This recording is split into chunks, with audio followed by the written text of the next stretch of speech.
Good morning. এটা হচ্ছে আমার সিজারের 10 দিনের ভিডিও। তো আজকে ছিল সেলাই কাটা, সেলাই কাটতে গেছিলাম। অনেকেই বলছে দিদি এখন তো সবাই পেস্টিং করে, তো আমাকে ডক্টর আমার শরীর বুঝে আমাকে সেলাইটাই সাজেস্ট করেছিল আর আমি সেটাই করেছিলাম। পেঁপে সিদ্ধ, আলু সিদ্ধ, কালো জিরে বাটা, পেঁয়াজ ভাজা আর তার সাথে ছিল আলু উচ্ছে চচ্চড়ি। এই দিয়ে খাওয়া দাওয়া করে চলে গেছিলাম সেলাই কাটতে।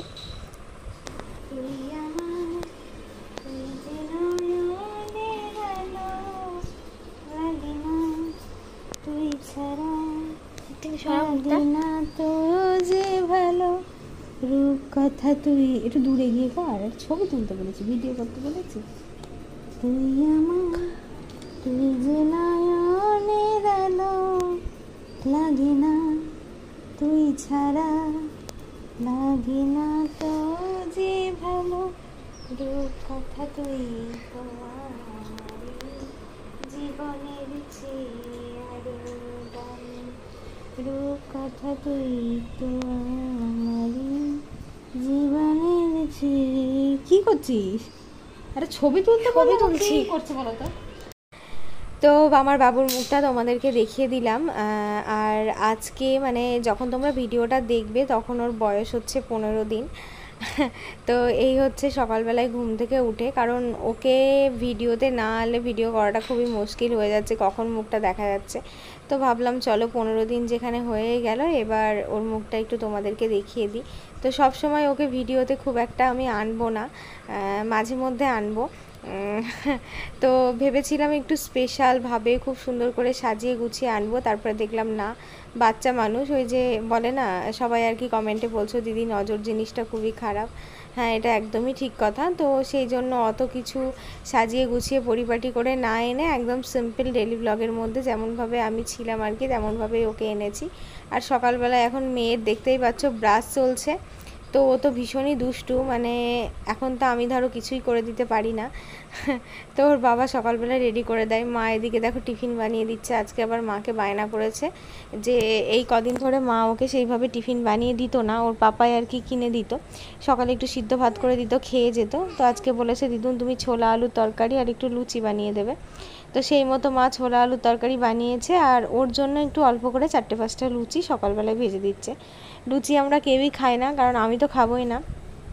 আর এই যে দেখতে পাচ্ছ এখানে হচ্ছে তোমার এইটা দিয়ে এখন একটা বালিশ বানাবো, মানে সর্ষের বালিশ। তো সেটারই আমার এদিকে প্রিপারেশান চলছে।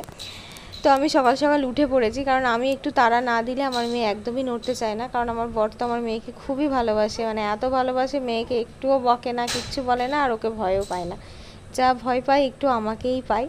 তো এখানে দেখতে পাচ্ছ মা অনেকগুলোই লুচি করেছিল ছোট ছোট করে, এখানে 4টে লুচি আমি দিয়ে দিলাম আর একটা আলাদা বাটিতে ছোলা আলুর তরকারি। এর আগের দিন ছোলা আলুর তরকারি খেয়ে নাকি ওর বান্ধবীদের ভীষণ ভালো লেগেছে। তো বলেছে তো দিদুনকে আবার বলবি যেন বানিয়ে দেয় আর আমরা সবাই মিলে একসাথে খাবো।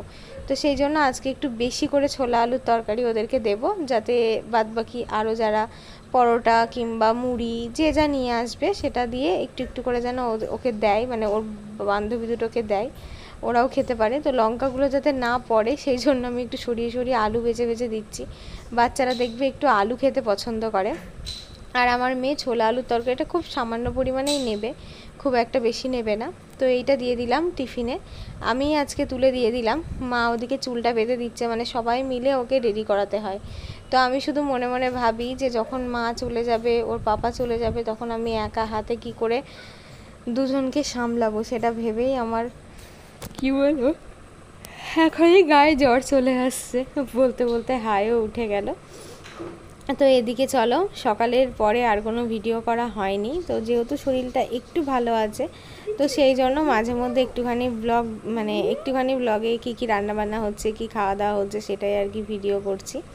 তো মা রান্না চাপিয়েছে, এখানে হচ্ছে একটা সবজি হচ্ছে, কুমড়ো টুমড়ো ঝিঙে আলু সমস্ত কিছু দিয়ে একটা সবজি বানাচ্ছে। আর তার সাথে মুসুরির ডাল, সিজার হোক কিংবা নর্মাল, জানো শোকানোর জন্য মুসুরির ডালটা দেওয়া হয়, খুবই ভালো টান, মানে মুসুরির ডালে একটা টান আছে। তো সেইটার জন্যই আর কি মা আলাদা করে সিদ্ধ করতে দেয়নি, কোটো করে ভাতে দিয়ে দিয়েছিল। এবার গামলা করে একটু ফুটিয়ে নিয়ে তারপর সাথে নেবে। কোটোই করে ডাল ভাতে দিলে কিন্তু ডাল ভাতের টেস্টটাও ঠিকঠাক থাকে। আগেকার দিনে অনেকে দেখতে ন্যাকড়া করে ডাল ভাতে দিত, আর ন্যাকড়া করে ডাল ভাতে দিলে না ডাল ভাতের কোনো স্বাদ থাকে না। তো তো এদিকে কাটাকুটো হচ্ছে, এদিকে রান্না হচ্ছে। আর মায়ের না নিচে রান্না করতে মানে দাঁড়িয়ে দাঁড়িয়ে রান্না করতে ভীষণ সমস্যা হতো, ওই জন্য আমার বর আবার গ্যাসটাকে একটু নিচে নামিয়ে দিয়েছে, বসে বসে রান্না করলে অনেকটা সুবিধা হয় আর কি। তো আমি একটুখানি ভাবলাম অনেকক্ষণ ধরে ঘুরে ঘুরে বেড়াচ্ছি, এবার একটু রেস্ট নিই।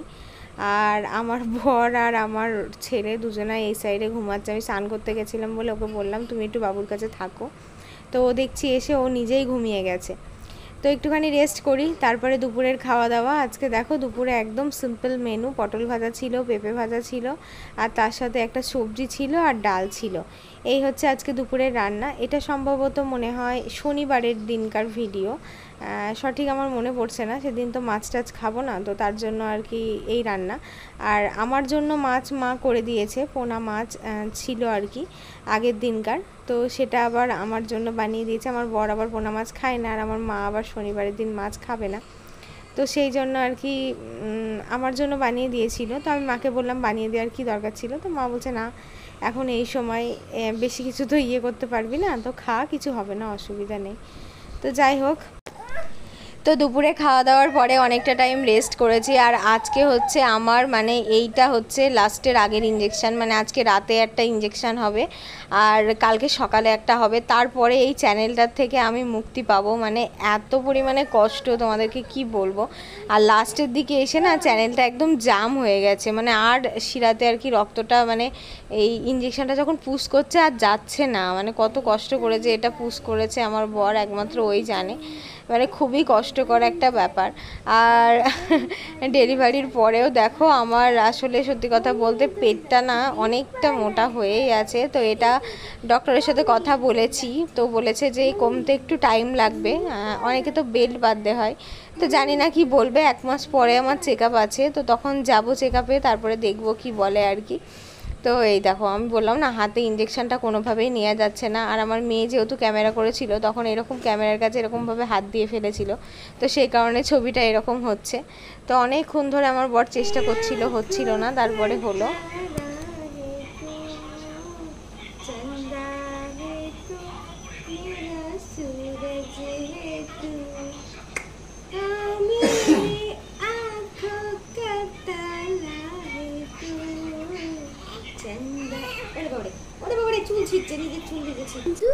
তো এই হলো সেই পরের দিন সকাল। আমি সকালবেলায় ঘুম থেকে উঠে মাকে বলে দিয়েছি চা বিস্কুটের সঙ্গে আমাকে তুমি অল্প করে মুড়ি দিয়ে দাও, কারণ খাওয়ার পরে ইঞ্জেকশানটা ছিল, মা ডিম সিদ্ধ দিয়ে গেছিলো। তো আমি সকালে হালকা করে চা মুড়ি খেয়ে নিয়েছি, কারণ আমার ইচ্ছা ছিল যে ইঞ্জেকশানটা দেওয়ার 10 মিনিট পরেই আমি হাত থেকে এটা মানে খুলবো, তারপরে আমার জীবনটা শান্তি পাবে। তো ওই জন্য আমার আর একদমই ওয়েট করতে ইচ্ছা করছিল না। আর দেখো অনেকটা কষ্ট করে আমার বর এই ইঞ্জেকশানটা পুশ করেছে, মানে নিচ্ছিলই না, এত পরিমাণে জাম হয়ে গেছিলো হাত টেনে টেনে টেনে টেনে। তো তারপরে এখন মোটামুটি ডিম সিদ্ধ খেয়ে 15 মিনিট 15-20 হয়ে গেছে ওষুধটা যাতে একদম চলে যায়। তো লাস্টের দিকে গিয়ে ভেবেছিলাম আমি আর 2টো ইঞ্জেকশান নেব না, তারপরে আবার দেখলাম না সুস্থ তো আমাকে হতেই হবে, 2টো ইঞ্জেকশান না নিয়ে যদি তার জন্য আবার বড়সড় প্রবলেম হয় হয়তো এটার থেকেও বেশি কষ্ট আমাকে সহ্য করতে হবে। তো দেখো এখন আমার বর চ্যানেলটা হাত থেকে খুলে দিচ্ছে, ও এখন আমার কাছে বলতে পারো একটা ছোটোখাটো ডক্টর হয়ে গেছে।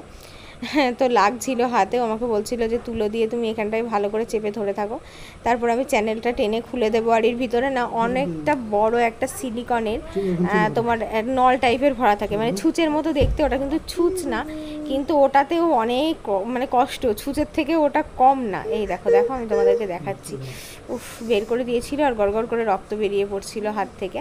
তো দাঁড়াও তোমাদেরকে আমি দেখাচ্ছি, এই যে দেখতে পাচ্ছ কতটা লম্বা। হ্যাঁ, তো এটার তো একটা হাতে নড়াচড়া করলে একটা ব্যথা বিষ আছেই। তো তারপরে আমার সেলাই, এই ডক্টরের নিয়মটা না অনেকটা আলাদা জানো তো, কিন্তু আমি একটা জিনিস বুঝতে পেরেছি, এই প্রসেসটা ফলো করে কিন্তু আমি অনেকটা সুস্থ আছি, মানে ভালো আছি আর কি যাকে বলে।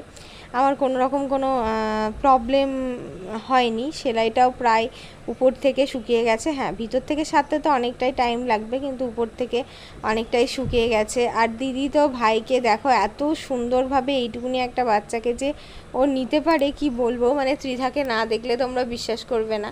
আর যেহেতু পুচকু আমাদের সবসময় একটু ঘুমায়, ওই জন্য দিদার খুব মন খারাপ লাগে যে কখন আমি ভাইকে নেব, স্কুলে চলে যাব, কখনই বা নেব ওকে। তো এইটা ভেবে ভেবেই আর মানে ছোট হলেও কিন্তু খুব সুন্দর মানে জুতজাত করেও নিতে পারে, যেটা সবাই পারে না। তো এটা হচ্ছে সেই দিনকার, মানে আমার মনে হয় সম্ভবত এটা 12 দিনকার ভিডিও না 13 দিনকার, তাও মনে নেই। তো সেই ভিডিওটাতে দুপুরবেলায় খেয়েছিলাম চাল কুমড়োর তরকারি, আর তার সাথে মুসুরির ডাল। মুসুরির ডালটা তো এখন কমন থাকবেই, আর তার সাথে ছিল আমার একটা কাঁচকলা, পেঁপে, আলু, জিওল মাছ দিয়ে, মানে এখন ওই একঘেয়ে রান্না আমার, ওইটা দিয়ে একটা ঝোল ছিল, ব্যাস আর কিছু না। এই ছিল দুপুরে রান্না বান্না। আর এই যে সন্ধ্যাবেলা হতে না হতে তিথা আবার ভাইকে কোলে নিয়ে নিয়েছে, আর এখন মা যাচ্ছে ওকে সেঁকতে। তো ওর পেটটার মধ্যে একটু গুড়গুড় করছিল, ওই জন্য এখানে তো আর ঘুঁটোর আগুন কোথায় পাবে, হালকা করে মা তেল দিয়েছিল, যেহেতু ওর নাভিটা এখনও শুকায়নি, তেল দিলে বিষিয়ে যাবে, আর পায়ের কাছে একটু ফোসকা ফোসকা মতো হয়েছিল, তো হালকা করে একটু তেল দিয়ে গ্যাসে হাতটাকে সেঁকছে, তাতিয়ে নিচ্ছে, তারপরে পেটে ধরছে। এটা করলে না বাচ্চারা ভীষণ আরাম পায়, মানে পেটে একটা শ্যাক লাগে, ওদের একটু আরাম হয়, আর বেশ ভালোও লাগে। তো আজকের ব্লগটা ছিল এই পর্যন্তই। হ্যাঁ, নেক্সট ব্লগ আসবে, মানে আমার বাবুকে হিজড়েতে নাচাতে এসেছিলো, তো সেই ব্লগটাই ভাবছি সামনের দিন দেব। তো সবাই খুব ভালো থেকো, সুস্থ থেকো, সাবধানে থেকো।